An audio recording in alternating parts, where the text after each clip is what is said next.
प्रियो, हमारे जीवन में बहुत से समाचार हम सुनते हैं। टीवी ऑन करने से आपको समाचार मिलता है, लेकिन कोई भी बुरे समाचार को सुनना पसंद नहीं करता। किसी को भी जिसे नहीं सुनना है सुनना, या जिसे नहीं देखना है देखना, जो पसंद ना हो, जिसे देखना ना चाहते हो। हमारे जीवन में कई संदर्भों में जिन्हें हम नहीं सुनना चाहते उन्हें सुनना पड़ता है, जिन्हें हम देखना नहीं चाहते हैं उन्हें देखना पड़ता है। क्यों ऐसे होता है? क्यों ऐसे हो रहा है? कभी ऐसा प्रश्न आप किए हैं क्या? तो फिर उस प्रश्न का जवाब आज बाइबल से मैं आपको देना चाहता हूं। एक आत्मिक व्यक्ति के जीवन में जिसे नहीं सुनना था सुनना पड़ा, जिसे नहीं देखना था देखना पड़ा। उसके जीवन में वो कभी कल्पना नहीं किया, विचार नहीं किया, सपने में भी सोचा नहीं ऐसी बुरी स्थिति आएगी, खराब स्थिति आएगी, ऐसे भयानक रूप से उसे रोना पड़ेगा। वो कभी नहीं सोचा। एक दिन अचानक अपनी पत्नी बच्चों को खो दिया। आत्मिक था, अपने परिवार को खो दिया। परिवार को खोया हुआ एक आत्मिक कौन है ये? वो क्यों अपने परिवार को खो दिया? इस तरह खोने का कारण क्या है? वो एक दूर प्रांत में गया। जब लौट कर आया, समाचार मिला, दाऊद दाऊद अनर्थ हो गया। क्या हुआ क्या हुआ क्या हुआ? क्या कह रहे हो दाऊद? तुम्हारे पत्नी और बच्चों को वो आकर ले गए। कौन आकर ले गया? कौन ले गया नहीं जानते। मैं बाहर से जब लौट कर आया, हमारे सारे प्रांत को आग लगा दिए, हमारा सब कुछ लूट कर ले गए। एक पत्नी भी नहीं बची, एक बच्चा भी नहीं बचा, सबको पकड़ कर ले गए। ऐसा समाचार जब दाऊद को मिला, दाऊद बहुत रोया। प्रियो, दाऊद के साथ के लोग भी, जो युद्ध में योद्धा थे, वे भी वो भयानक चिल्ला चिल्ला कर रोए। कैसे रोए? शमूएल की पहली पुस्तक 30वां अध्याय 4 वचन में, तब दाऊद और वे लोग जो उसके साथ थे चिल्ला कर इतना रोए कि फिर उनमें रोने की शक्ति ना रही। दाऊद और दाऊद के साथ जो लोग थे, उनकी पत्नियों को, उनके बच्चों को दुश्मन आकर पकड़ कर ले गए, उनका सब कुछ लूट कर ले गए, उनके सारे घरों को आग लगा दिए, राख कर दिए। एक ही दिन में सब कुछ खो दिए, घर खो दिए, पत्नी को खो दिए और बच्चों को भी खो दिए। दाऊद और दाऊद के साथ के लोग कैसे रोए जानते हैं?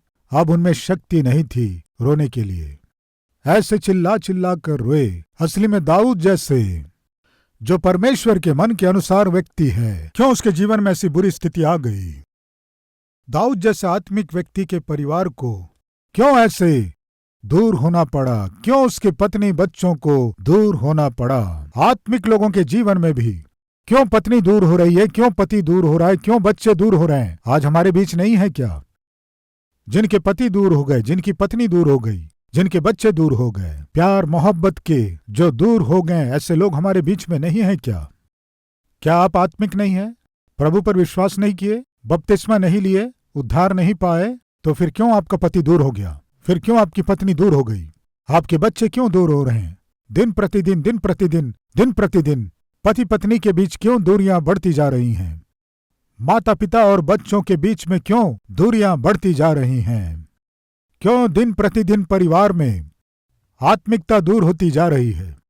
प्यार मोहब्बत दूर होता जा रहा है। कारण क्या है? जानने से अच्छा है किस लिए दाऊद जैसे महान भक्त के परिवार में ही समस्या आ गई। क्या थी वो समस्या? दाऊद अपने पत्नी बच्चों को खो दिया, वे उससे दूर हो गए। कौन उन्हें दूर किया? क्यों दूर किए? कारण क्या है? जानने से अच्छा है। आज हमारे बीच कोई है क्या? मेरी पत्नी मुझसे दूर हो रही है, दिन प्रतिदिन मेरा पति मुझसे दूर हो रहा है, दिन प्रतिदिन मेरे बच्चे मुझसे दूर हो रहे हैं। इस तरह कहने की स्थिति में अगर आज आप हैं तो कारण जानने से अच्छा होगा। मेरे परिवार में प्यार दिन प्रतिदिन कम हो रहा है, एक दूसरे के प्रति जो समझ होना चाहिए वो कम होता जा रहा है। हमारे परिवार में आत्मिकता कम हो रही है, प्रार्थना जीवन दूर हो रहा है। परमेश्वर और उसकी उपस्थिति के प्रति पिछले समय जो भक्ति श्रद्धा थी वो कम हो रही है। क्यों ऐसे कम हो रहा है? कारण क्या है? आइए प्रियो, शमूएल की पहली पुस्तक 30 अध्याय शुरू से कुछ वचन।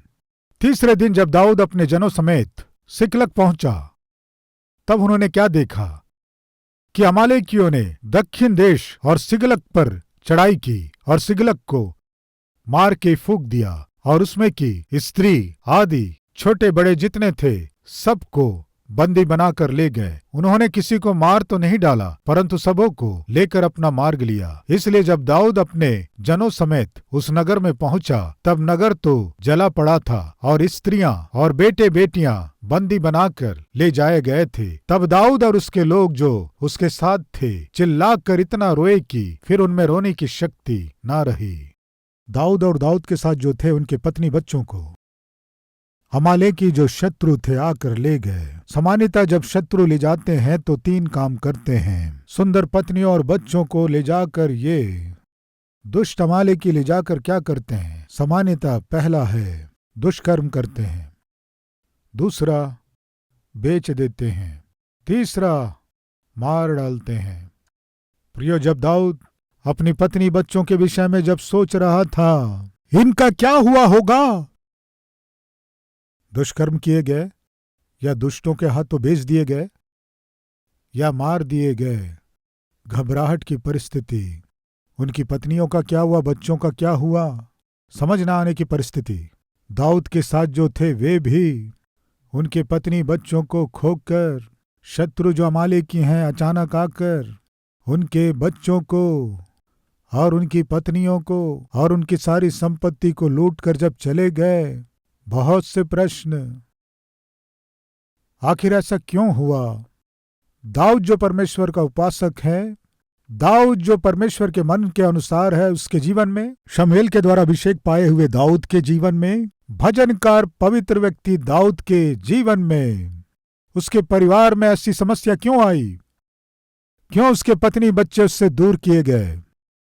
आज हमारे बीच कोई ऐसे प्रश्न के साथ बैठे हैं क्या? क्यों मेरी पत्नी दिन प्रतिदिन मुझसे दूर हो रही है? किस लिए मेरा पति दिन प्रतिदिन मुझसे दूर हो रहा है? किस लिए मेरे बच्चे दिन प्रतिदिन मुझसे दूर हो रहे हैं? किस लिए दिन प्रतिदिन मेरा स्वास्थ्य मुझसे दूर हो रहा है? मेरी आर्थिक स्थिति जो स्थिर थी, मजबूत थी, क्यों दिन प्रतिदिन कम होती जा रही है? किस लिए जो लाभ मिल रहे हैं वे दिन प्रतिदिन मुझसे दूर हो रहे हैं? अच्छे दिन आने का भरोसा मुझ में है, लेकिन दिन प्रतिदिन मुझसे दूर होते जा रहे हैं। क्यों मेरे जीवन में ऐसा हो रहा है? क्यों मुझे ऐसे समाचार को सुनना पड़ रहा है? क्यों जिन दृश्यों को मैं देखना नहीं चाहता वो मेरे पति के जीवन में, पत्नी के जीवन में, बच्चों के जीवन में देखना पड़ रहा है? प्रभु, क्यों मेरे जीवन में ऐसे होने दे रहे हो? क्यों ऐसे होने दे रहे हो? क्यों ऐसे मेरे जीवन में हो रहा है? आप परमेश्वर से सवाल कर सकते हैं। परमेश्वर के ऊपर आपको क्रोध हो सकता है, अपने आप पर ही हताश और निराश हो सकते हैं। सब खोकर, सबको खोकर किसके लिए जीना है, क्यों जीना है, ये सोचकर आपको अपने आप से और जिंदगी से नफरत हो सकती है। मरने से अच्छा है, सोच सकते हैं। कारण क्या है? आप कितने कठोर व्यक्ति या ढीठ व्यक्ति क्यों ना हो, आपके जाने बिना ही आपके परिवार के साथ आपका दिल जुड़ा हुआ है। शराबी हो सकता है, घुमक्कड़ हो सकता है, पापी हो सकता है। कृपया ध्यान दीजिए। प्रिय बहनें, आप कह सकती हैं मेरा पति मेरा ध्यान नहीं रखता है, मुझसे प्यार नहीं करता है, मुझसे प्रेम नहीं करता, देखभाल नहीं करता। आप कह सकते हैं। और वैसे ही आप भी कह सकते हैं मेरी पत्नी मेरा आदर नहीं करती है, मेरा सम्मान नहीं करती है, परवाह नहीं करती है, मेरे ऊपर गुस्सा करती है। कह सकते हैं, लेकिन एक प्रश्न का उत्तर देने की कोशिश करें। प्रिय, एक व्यक्ति को उसका बॉस मैसेज भेजा, तुरंत निकलो और मेरे पास आओ। इस तरह एक मैसेज भेजा। वो बॉस दूसरे नगर में रहता है, फ्लाइट में जा रहा था। क्यों अचानक मेरा बॉस मुझे आने के लिए मैसेज भेजा? मेरे विषय में कोई गलत समाचार उसे मिला क्या? मुझे वो नौकरी से निकाल तो नहीं देगा? अगर अचानक नौकरी से निकाल देगा तो मेरी स्थिति क्या होगी? EMI कौन जमा करेगा? मुझे मेरे बच्चों को पढ़ाना है, परिवार का पोषण करना है। अभी अचानक बॉस आने को कहा है, क्यों बुलाया समझ में नहीं आ रहा है। बहुत से प्रश्न मन में हैं। अगर मुझे नौकरी से निकाल दिया तो मेरी स्थिति क्या होगी? हर महीने जो जमा करना है, लोन का क्या होगा? मेरे बच्चों की पढ़ाई का क्या होगा? परिवार का पोषण कैसे करूंगा? नौकरी से निकाल दिया तो मुझे नौकरी मिलेगी या नहीं मिलेगी? अगर मिलेगी भी तो 3 महीने में मिलेगी या 5 महीने में मिलेगी या 1 वर्ष लगेगा, ये नौकरी मिलने में 5 वर्ष लगे। अगर इस नौकरी से निकाल दिए तो और कितने वर्ष लगेंगे पता नहीं। अगर नौकरी मुझे देरी से मिली तो मेरे बच्चों की परिस्थिति क्या होगी, मेरी पत्नी की परिस्थिति क्या होगी, मेरी आर्थिक स्थिति क्या होगी, बहुत से ऐसे प्रश्न। अगर नौकरी से निकाल देगा, दूसरी नौकरी मिलेगी, क्या यही वेतन मिलेगा या कम वेतन मिलेगा? यदि कम वेतन मिलेगा तो मेरे कर्ज को मैं कैसे चुकाऊंगा? नौकरी इसी शहर में मिलेगी या दूसरे शहर में मिलेगी या दूसरे राष्ट्र में मिलेगी? दूसरे शहर में या दूसरे राष्ट्र में मिलने से फिर मेरी पत्नी यहाँ, मेरे बच्चे यहाँ, मैं कहीं और, क्या होगा? इस सारे प्रश्न के साथ जब वो बहुत घबरा रहा था, इस बीच उस जहाज का चालक एक सूचना दिया। वो क्या है जानते हैं? हमारे जहाज में अचानक कोई टेक्निकल खराबी आ गई है, किसी भी क्षण हमें अतिशीघ्र लैंड होना होगा, नहीं तो कुछ भी हो सकता है। इसलिए पास के एयरपोर्ट में हम संपर्क कर रहे हैं, तुरंत हमें लैंड होना है। हम उन्हें सूचना दे दिए हैं, हम शीघ्र लैंड होने वाले हैं। अगर हम लैंड नहीं हो पाए तो हमारा हवाई जहाज क्रैश हो जाएगा। अभी ये जो यात्रा कर रहा था यात्री, ईएमआई के विषय में सोचेगा, जॉब के विषय में सोचेगा, नौकरी में से मुझे निकालेंगे तो दूसरी नौकरी के विषय में सोचेगा, किसके विषय में सोचेगा बताइए? अगर आपके जीवन में कभी जो सोचे नहीं ऐसी स्थिति आकर अब मैं मर जाऊंगा ऐसी स्थिति आ गई तो आपको कौन याद आएगा? मेरी पत्नी का क्या होगा, मेरे बच्चों का क्या होगा मैं नहीं होने से? सबसे पहले आपको क्या याद आएगा? आपका परिवार। अगर ऐसी परिस्थिति मेरे जीवन में आ गई तो मुझे सबसे पहले याद आएंगे मेरी पत्नी और मेरे बच्चे ही। कहने वाले हाथ दिखाएंगे। सबसे पहले मुझे याद आएंगे मेरे बाइक का क्या होगा, सही है, मेरे बाइक का क्या होगा, मेरी शराब की दुकान का क्या होगा, बेचारे उसका क्या होगा। सही है प्रियो। बहन आपके विषय में क्या है? असली में आपको कोई कष्ट नहीं आएगा, आना भी नहीं है, आपको पूरे 100 साल जीना है। अगर मान लो आप जान के खतरे में पड़ गए तो सबसे पहले आपको कौन याद आएगा बताइए? चूड़ियाँ, कपड़े, मेरे कपड़े कौन ले जाएगा, मेरा सोना कौन ले जाएगा, मेरी चूड़ियाँ कौन ले जाएगा, ये आपको याद आएगा। या मेरे पति का क्या होगा, बच्चों का क्या होगा, मेरे नहीं होने से उनका क्या होगा? मैं पूछता हूँ। आपके कपड़े याद आएंगे, आपकी चूड़ियाँ याद आएंगी, या इन सब को छोड़ दीजिए, पति और बच्चे याद आएंगे? आप क्या कहते हैं? पति और बच्चे याद आएंगे? कहने वाले हाथ दिखाएंगे। देखिए देखिए, जल्दी से देखिए एक बार, कितने उतावली होकर देख रहे हमारे भाई। सो क्या समझ में आया? आप क्या कहते हैं? मेरी पत्नी बुरी है, झगड़ालू है, मेरा ध्यान नहीं करती, पापी, XYZ कहते हैं।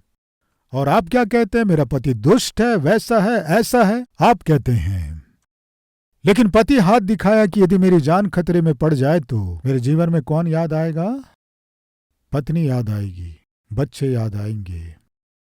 पति आपकी दृष्टि में बुरा हो सकता है, पत्नी आपकी दृष्टि में बुरी हो सकती है, लेकिन जान खतरे में पड़ने से उन्हें पत्नी ही याद आती है, पति याद आता है, बच्चे याद आते हैं। क्यों जानते हैं? ये आपके हृदय से जुड़ा हुआ बंधन है, ये छूटने वाला या छुड़ाया जाने वाला नहीं है। प्रिय भाइयों बहनों, समझ रहे हैं? यह सत्य है। इसीलिए उस दिन दाऊद तड़प उठा। पत्नी, बच्चे अचानक दूर हो गए तो जब वे दिखाई नहीं दे रहे थे, जब वे गायब हो गए, कैसे रोया जानते हैं? अब रोने की शक्ति नहीं थी, ऐसे रोया। प्रश्न, असली में ऐसी परिस्थिति दाऊद के जीवन में क्यों आई? आत्मिक लोगों के जीवन में जो सोचे नहीं ऐसी परिस्थिति क्यों आती है? आत्मिक लोगों के जीवन में, उनके परिवारों में विपत्ति और कष्ट क्यों आते हैं? पति के ऊपर, पत्नी के ऊपर, बच्चों के ऊपर शैतान क्यों हमला करता है? क्यों परिवार को तोड़ने की कोशिश करता है? इसके पीछे का कारण और रहस्य क्या है? जो जानना चाहते हैं एक बार हाथ दिखाएंगे। यस, जब हम पढ़ते हैं, सुनते हैं, समझते हैं, बहुत से प्रश्न मन में आते हैं। अरे दाऊद जैसे महान भक्त के जीवन में और उसके परिवार में ये विपत्ति, ये कष्ट क्यों आई? पत्नी बच्चों को शत्रु आकर कैसे उठाकर ले गए? अभी उनका क्या हुआ? हैं या मर गए, दुष्कर्म किए गए या बेच दिए गए? बहुत से प्रश्न। लेकिन दाऊद जैसा अद्भुत आत्मिक व्यक्ति अपने परिवार को क्यों खो दिया, जानने की कोशिश करेंगे।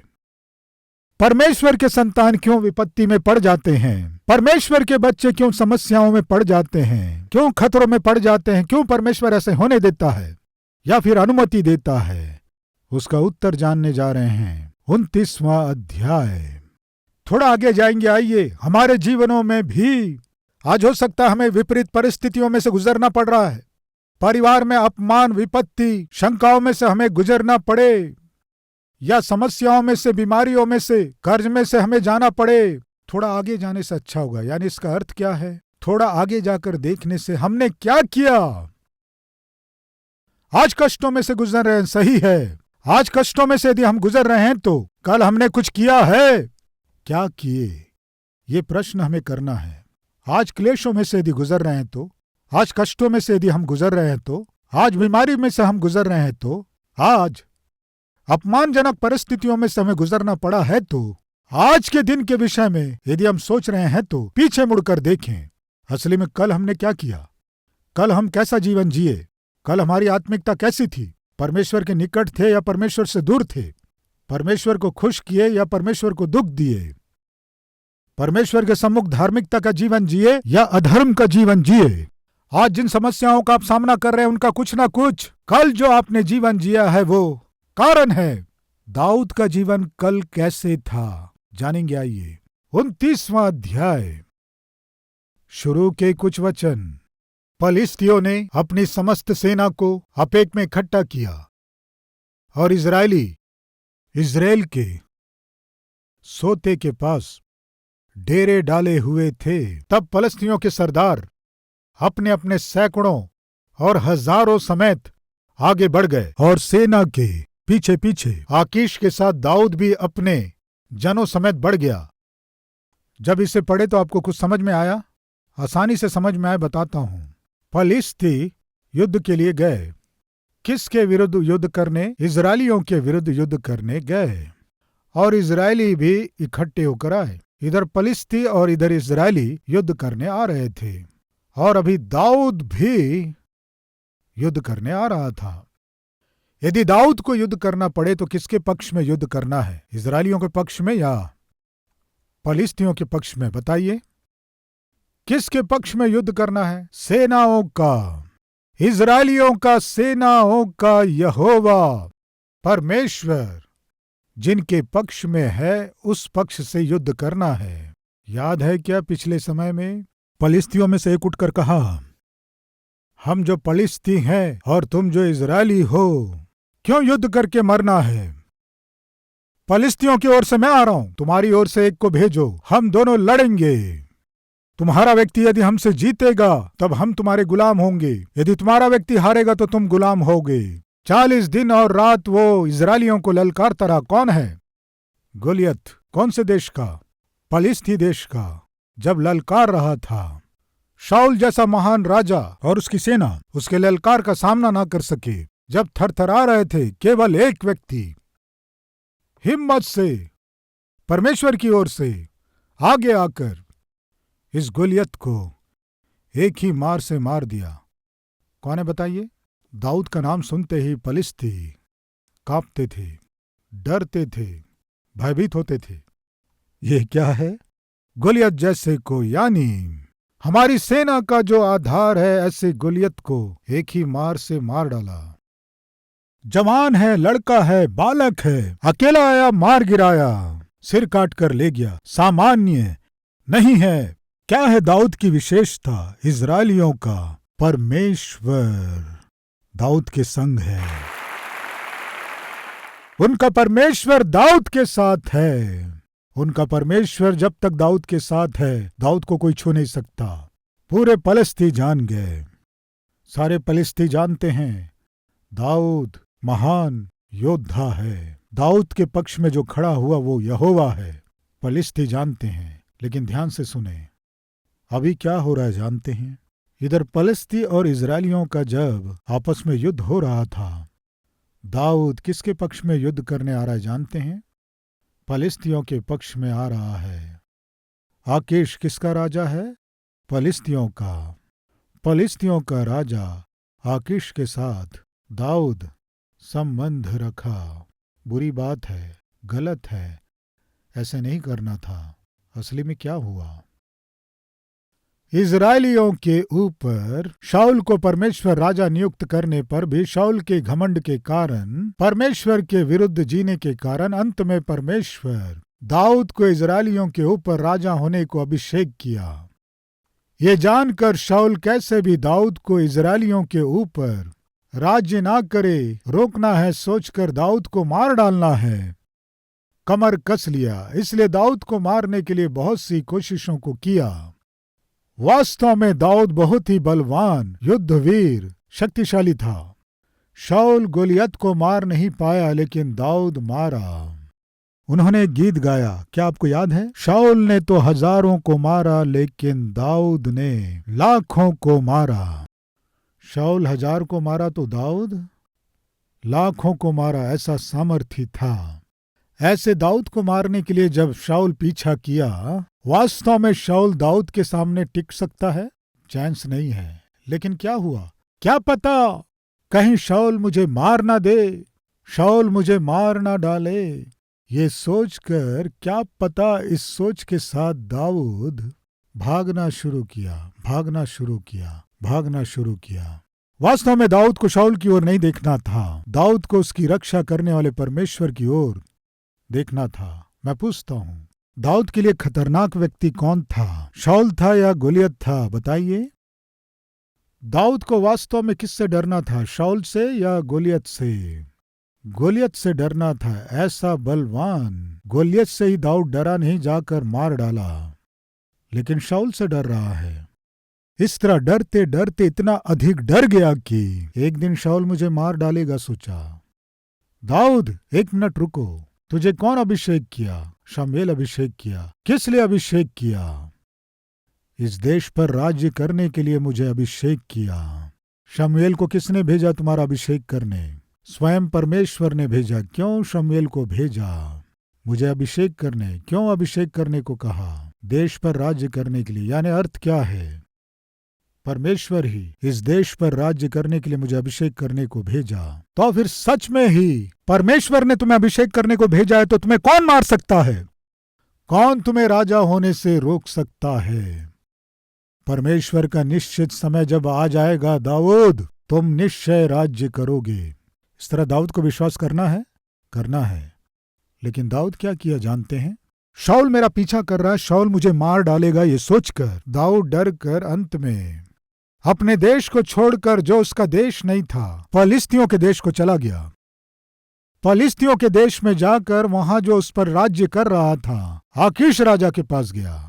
आकीश राजा के पास जाकर निवेदन करने लगा, मैं तुम्हारे पास रहूंगा, मुझे थोड़ा आश्रय दे दो। मेरे साथ कुछ लोग आए हैं, हमारे पास खाने और रहने को कुछ नहीं, ऐसी स्थिति में आ गए, इसलिए तुम्हारे पास थोड़ा आश्रय दे दो। यदि तुम्हें कोई कष्ट आ जाए, कोई युद्ध आ जाए, हम तुम्हारे साथ युद्ध करेंगे, तुम्हारे पास रहने दो। ये सोचकर फलिस्तियों के पास जाकर भीख मांगकर, आश्रय मांगकर, अगर तुम्हारे ऊपर कोई कष्ट आ जाए, कोई युद्ध करने आ जाए, हम तुम्हारी ओर से युद्ध करेंगे बोलकर किसके साथ वाचा बांध रहा है जानते हैं प्रियो? शत्रु आकीश राजा के साथ वाचा बांध रहा है, प्रतिज्ञा कर रहा है, यदि तुम्हें कोई कष्ट आ जाए, तुम्हारी ओर से मैं आऊंगा युद्ध करने। आवश्यक है क्या? फलिस्ती का राज्य संसार के सदृश्य है। आकीश शैतान को सूचित करता है। कष्ट आने से हमें संसार का आश्रय नहीं लेना है, ना उसके राजा शैतान का आश्रय लेना है। पूरे सृष्टि के सृष्टिकर्ता परमेश्वर का आश्रय हमें लेना है। उस परमेश्वर की उपस्थिति में पहुंचकर हमें सहायता मांगना है।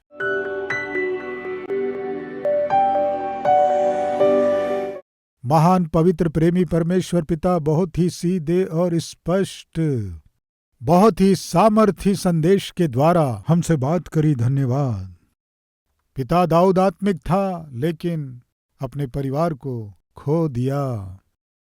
दाऊद जैसे व्यक्ति के जीवन में ऐसी बुरी स्थिति आ गई है तो दाऊद का परिवार ही दाऊद से दूर हो गया, तो शैतान और शैतान के लोग जब दूर कर दिए, हमारे परिवार, हम और हमारे बच्चे पिता किस लायक हैं? बहुत ही सीधे और स्पष्ट चेतावनी से भरे संदेश आपने हमें दिया। माता पिता पति पत्नी के रूप में हम जितने ईमानदारी और पवित्रता के साथ रहेंगे, उतना ही हमारे परिवार और बच्चों के लिए कुशलता होगी। पिता, फिर से एक बार हम पर प्रकट किए, सुने गए वचन को बड़ी सावधानी के साथ हम अपने जीवन में लागू कर सकें, वचन के अनुसार जीते हुए, कभी भी आपसे दूर हुए बिना, शैतान के अधीन ना होकर, शैतान के हाथों में ना पड़कर, पिता हम पवित्र जीवन जी सके, सहायता कीजिए। यीशु के नाम से मांगते हैं पिता, आमीन। प्रिय, इस संदेश के द्वारा आप आशीष पाए हैं तो लाइक कीजिए और सब्सक्राइब कीजिए, और उतना ही नहीं, कमेंट कीजिए, बहुत से लोगों को शेयर कीजिए। विनती करता हूँ, कल फिर मिलेंगे। शलोम।